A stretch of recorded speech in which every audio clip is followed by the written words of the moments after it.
কোটা সংস্কার আন্দোলন চলাকালে বিভিন্ন মামলায় গ্রেপ্তার হয়ে ১৬ দিনে ১৩৭ জন শিশু কিশোরকে বন্দী করে টঙ্গী শিশু উন্নয়ন কেন্দ্রে রাখা হয়েছে। ২০০ বন্দীর ধারণ ক্ষমতা সম্পন্ন এই বন্দিশালায় এখন ৭১০ জন শিশু বন্দী রয়েছে। বৃহস্পতিবার সরেজমিনে টঙ্গীর কলেজ গেট এলাকায় অবস্থিত টঙ্গী শিশু উন্নয়ন কেন্দ্রে গিয়ে এসব তথ্য জানা গেছে। সমাজসেবা অধিদপ্তরের পরিচালনায় উন্নয়ন কেন্দ্রটির দায়িত্বশীল সরকারি সূত্র জানায় ১৫ জুলাই থেকে ১ আগস্ট পর্যন্ত ১৩৭ জন শিশু কিশোর বন্দী হয়ে টঙ্গী শিশু উন্নয়ন কেন্দ্রে এসেছে। ১৪ জুলাই বন্দীর সংখ্যা ছিল ৫৭৩ জন। বর্তমানে এই সংখ্যা ৭১০ জন। বিভিন্ন আদালতের আদেশে বিভিন্ন মামলায় এরা বন্দী। অনুসন্ধানে জানা যায় ৫.৩৪ একর জমির ওপর প্রতিষ্ঠিত বাংলাদেশের শিশু কিশোর অপরাধীদের অন্যতম কারাগার টঙ্গী শিশু উন্নয়ন কেন্দ্র।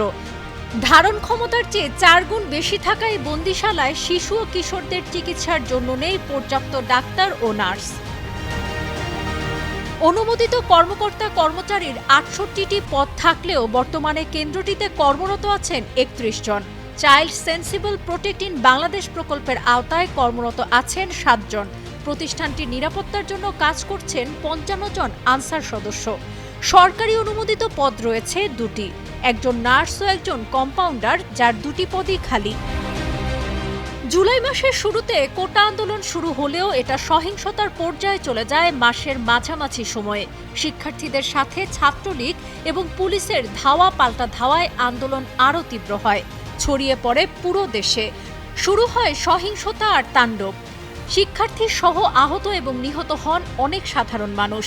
দেশের সকল শিক্ষা প্রতিষ্ঠান বন্ধ করা হয়। পরিস্থিতি সামাল দিতে জারি করা হয় কারফিউ। আন্দোলন ঘিরে সংঘাতের মধ্যে এক সপ্তাহে ২ শতাধিক মানুষের মৃত্যুর খবর আসে বিভিন্ন সংবাদ মাধ্যমে। বিভিন্ন সরকারি স্থাপনায় হামলা, ভাঙচুর, অগ্নিসংযোগ করা হয়। পরিস্থিতি নিয়ন্ত্রণে ১৯ জুলাই রাত ১২টা থেকে দেশজুড়ে কারফিউ শুরু হয়।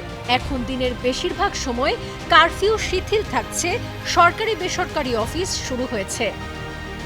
সাবরিনা কাজী, কালের কণ্ঠ।